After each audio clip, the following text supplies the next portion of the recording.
Hello, ladies and gentlemen. My name is Tenmar, and I'm here to give my first impressions on Fall Guys Ultimate Knockout. The beta keys were provided by Devolver Digital and Sandbox Strategies. Thank you very much for those codes. This is a game that actually has been developed by Mediatonic, the same developers that actually have brought you Hatoful Boyfriend and Murder by Numbers. So they are certainly a company that has created a wide gambit of games. And now they bring with us a Battle Royale, and this Battle Royale is a little bit different than almost all of the other Battle Royales. Why don't we actually just jump on in here? As you can see, we're actually, well, this is not your first-person shooter, or even your third-person shooter Battle Royale. And thankfully, it actually branches off from all those shooter games, and it's more akin towards going off on their own path, like Tetris 99 did with Battle Royale. This is actually, if anything, I would actually say this is the first 3D platforming Battle Royale I've ever actually seen. And this cute little jelly bean here is us. We're actually competing in a game show. If you enjoyed game shows as much as I have, well, this might actually be the game for you. But before we actually get into the actual game itself, I want to be able to actually show you, well, the menu here and all of the options here. As you can see, this game is focused on, well, dressing up your character here. So right now we can actually choose our color scheme here. Personally, I'm more of a fan of just simply being a nice little red jelly bean. But you can even if you just choose a basic costume, there are nice little patterns you can actually give yourself. And there's even little costumes as well. If you do pre-order this game on Steam, you will get the Gordon Freeman outfit, and there's also a collector's edition as well. You can get yourself some nice little feet and a nice poofy little tail here, but we'll go with a nice little jelly bean here. Of course, the game is actually focused around getting levels and unlocking more content. Very much your standard battle pass here. So you unlock different emotes, different outfits, and unlock a little bit more of the game's currency, which are kudos and crowns. Unfortunately, as of this recording, they haven't actually shown what exactly you can actually buy with kudos and crowns, so we'll have to see. It definitely is going to be more focused towards microtransactions as a revenue model along with buying this game. But if you do own this game for the PlayStation, if you do own the PlayStation Plus Pass, you can also get this game for free. And finally, the options, very sparse, very basic, and which honestly, for a game, is very nice. You do have bloom, you have depth of field, all of your settings that you want. If you want to go windowed mode, choose your resolution, texture detail, it's all there. Which is very nice. Custom keyboard settings is also very nice. So if you do need to play with keyboard, it is recommended you play with the controller. I'm going to be playing with the controller. And you basically get the same thing. Choose rumble. Only a few moves here. You only really jump, you dive, you grab, and then you can emote. And then finally, of course, there's basically how to play. This actually gives a nice little description of what you actually need to do with some nice little art here. You're the star in the greatest game show ever created, so let's take a look at things and see how things will play out, and prizes you can win. So, it's a very straightforward. You are actually competing against 59 other opponents, so you are the player number 60 here. We're going through a random set of shows here until, well, there's only one victor. You can play as teams. Unfortunately, that still means that, well, you're competing against your friends as well. If you are on the same team, however, when team games approach, and if we do come across that, I'll actually describe that, you will actually be matched up with those teams. As you can see here, it kind of tells you can actually use your kudos, crowns, to actually buy yourself additional costumes. I believe this game also Mediatonic also had a contest, actually a couple of contests, where you can actually submit art to how you actually want these goofy little characters to actually look like. And you see, there's only really few things you can do. You can jump, you can grab, and you can dive. And grabbing, well, I've got a lot to say about that. for now, we actually jump on in.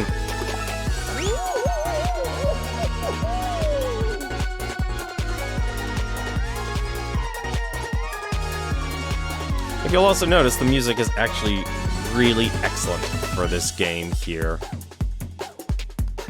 It very much fits like a very psychedelic pastel color scheme here, and honestly, it very much fits for how ridiculous this game is. If you've ever actually, I think if anything, the basis of this game is if you've ever played a game like Wipeout or not American Gladiators, Takeshi's Castle.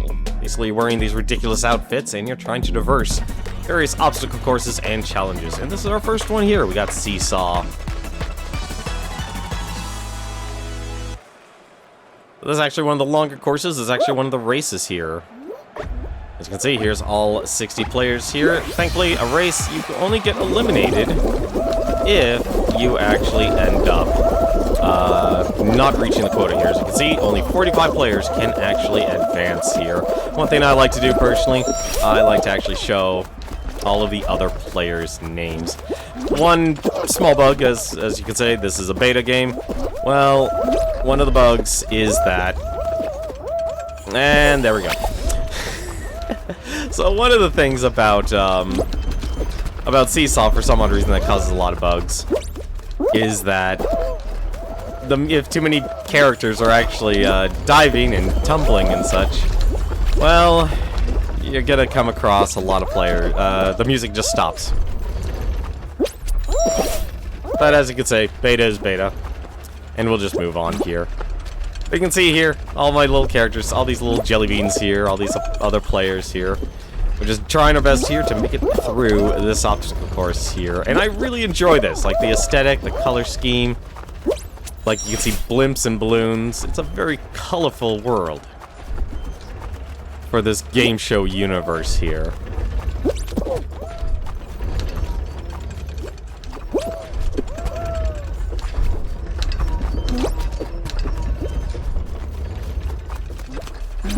Unfortunately, with so many players are just hanging around here. Actually, it'd be a good time I can actually show the emotes here. And you unlock more emotes as you play as well as rewards. Just play around with this emotional banana. Across the finish line and you win. And thankfully you'll be brought over to see a spectator mode here. I like the spectator mode. Watching this game is actually just as much as fun as playing the game, actually.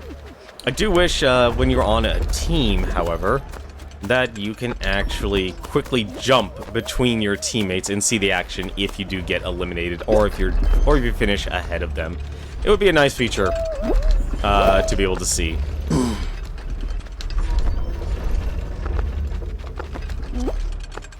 As you can see here, Choco Pie, he's doing his best. Chances are, yep, he is eliminated, unfortunately.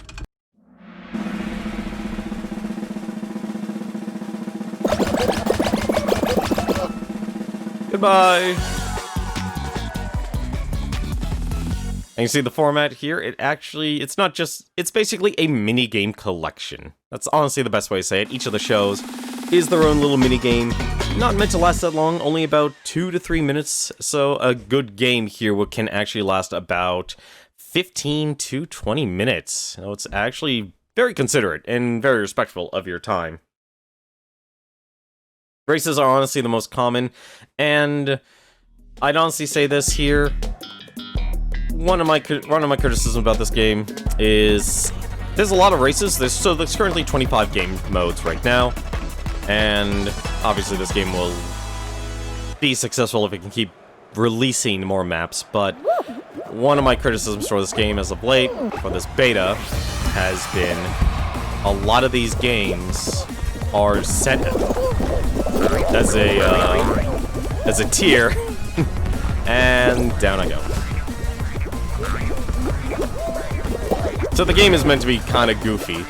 Characters meant to kind of tumble around, you bump into each other, everyone's in a goofy little outfit here.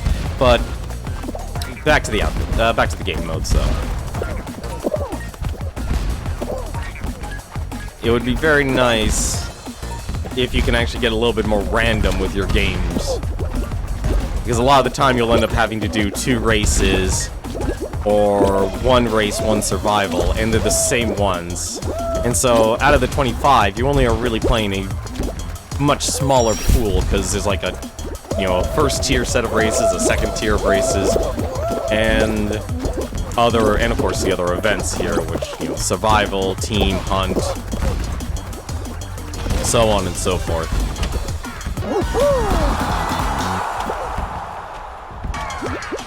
Which unfortunately kind of reduces a lot of the variety, so currently a playthrough experience could feel, under a longer session, could feel extremely repetitive. And I hope Mediatonic takes notes of this and actually is willing to let a little bit more random choice, so let the players vote on the category.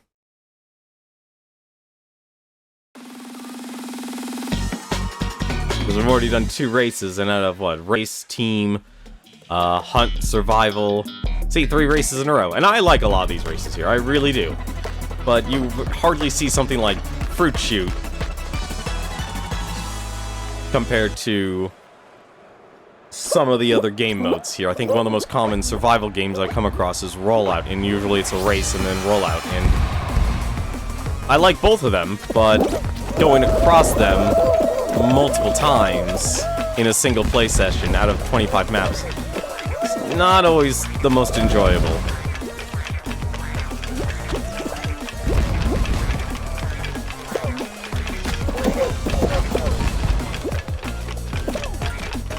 We got all this fake fruit being launched at us. It's not so bad. Got very fortunate there.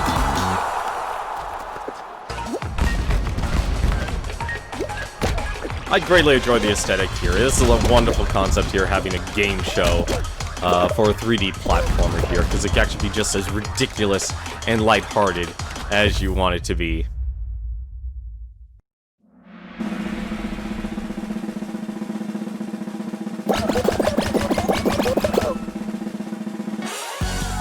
We're down to 18 players left. I think we'll be doing one more round. Rounds in this game can range from about 3 games to 5. I've never gone up to 6 games before. But usually they're consistent in how many players they'll actually eliminate. This is actually one of the survival games here. So instead of amount of players needing to finish and qualify, this is actually based on the number of players who are eliminated or can survive the actual challenge here. So we can actually we only need to last for 1 minute and 40 seconds. Not so bad.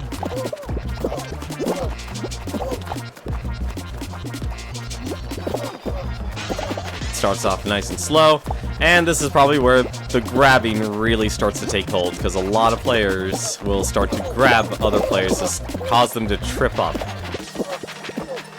Thankfully, there isn't too much pushing. You can actually kind of push another player a little bit, but without any consistent way to get out of grabbing, it can become quite difficult. And I like how goofy this is with the whole grabbing mechanic. There we go. Someone's being a problem. Problem? You're a problem.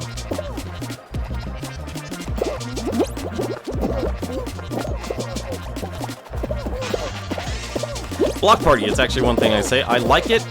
I wish this game had a little bit more RNG instead of a set course for a game, because the patterns are... There's only been a couple of patterns I've seen, and they've been the same every single time. I think if anything, because we have so many new players, many of them aren't actually going to take advantage of the grabbing mechanic, and... we survived. Bit of tumbling there.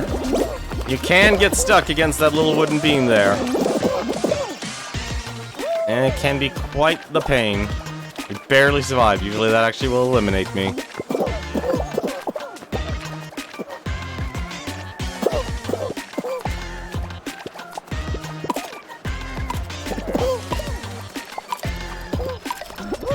And there you go. 7 out of 17 were eliminated. But we still qualified. I like a lot of the survival in races, because it's very straightforward qualifications. And of course, you only see so many people actually get knocked out of the board because, well, they leave in advance.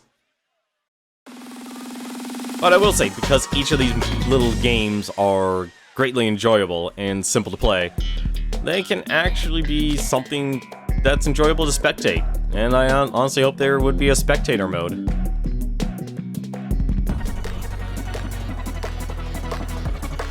As for the music of this game, this music really does make it feel like it's an old game show. Like something from the 1980s.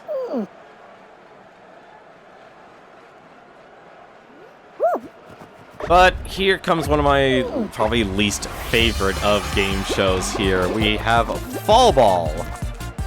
Fall Ball is well, it's soccer. Where we are at mercy of the physics engine here.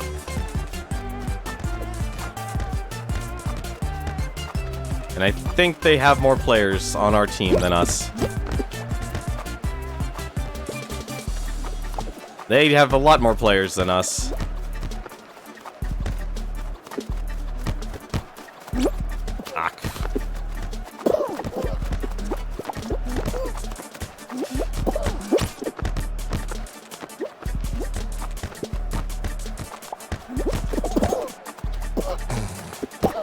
Unfortunately, this is where things gotta get more silly. Because the only thing really you can do is just push.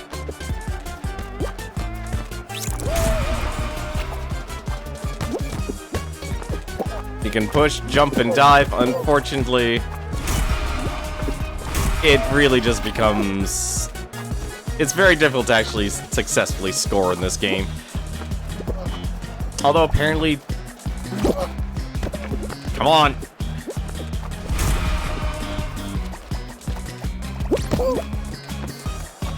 You can end up doing that, which is kinda silly. If you can get under it and you can actually launch the ball up, it can actually do it.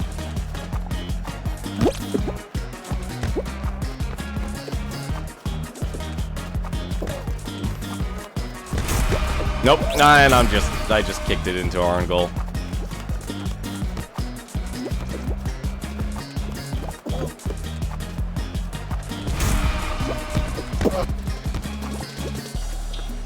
And we've equalized. It's actually a high-scoring game here. I don't know what's going on here.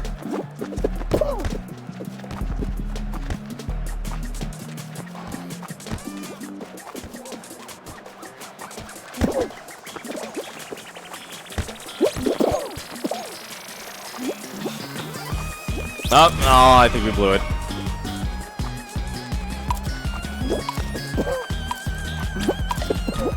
Nope, we blew it. And there we go. We have been eliminated. This will most likely bring us to the final here. Fall Ball is really chaotic, and being on a team. Yeah, it's weird only having that many players for Fall Ball. So Fall Ball is one of the games that you'll probably only see if there's only a very, like, an extremely small handful of players. So each one is actually tiered differently. And here's our final round, which is Royal Fumble, which is actually, there's two other games of this. This is literally just called, this is a game mode actually called Tail Tag. So this is effectively a keep away. This is probably actually, on a personal level, my least favorite. Let's see who has the tail here. We got Con Man with the tail here.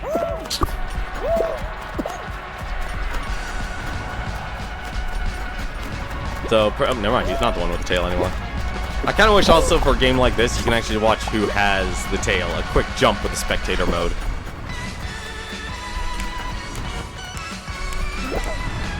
Because it'll be nice to be able to see. So they're just basically playing a nice, simple game of keep away. Everyone's just swapping around. Oh, this is just silly.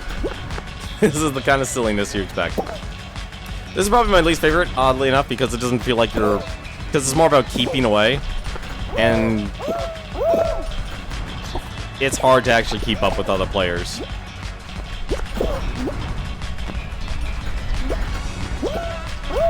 So you kind of have to work together, and then things become kind of a mess. I'm more favorable of the other game modes. Especially since grabbing in this game is so kind of chaotic, with the latency as well.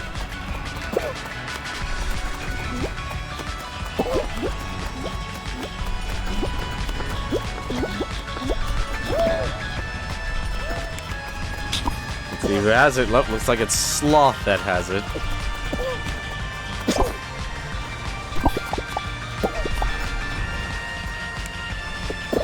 Now it's Tentin Quarantino. Unfortunately, you can't dive and grab at the same time.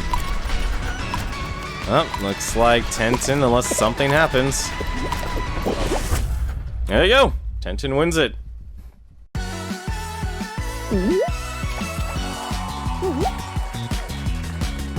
So that was what, 5 games total?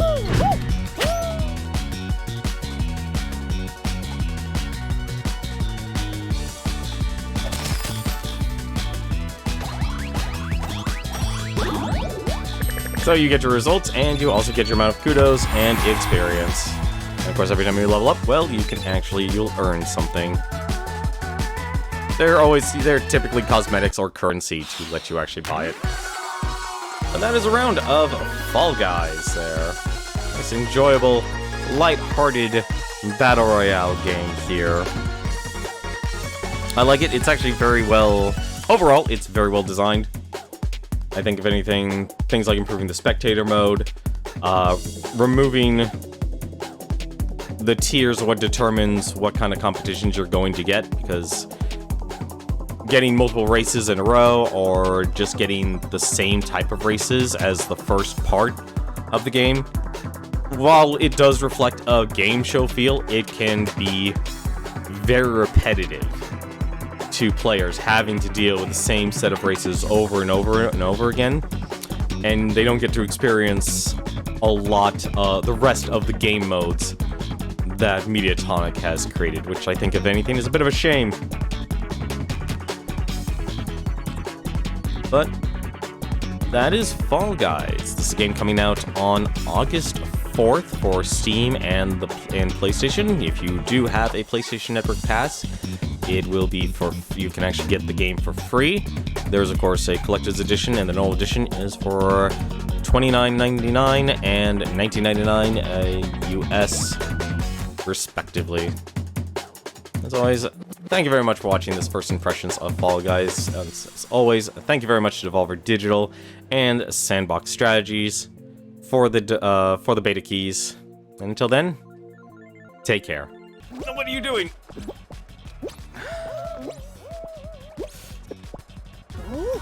I won! I did it! I survived!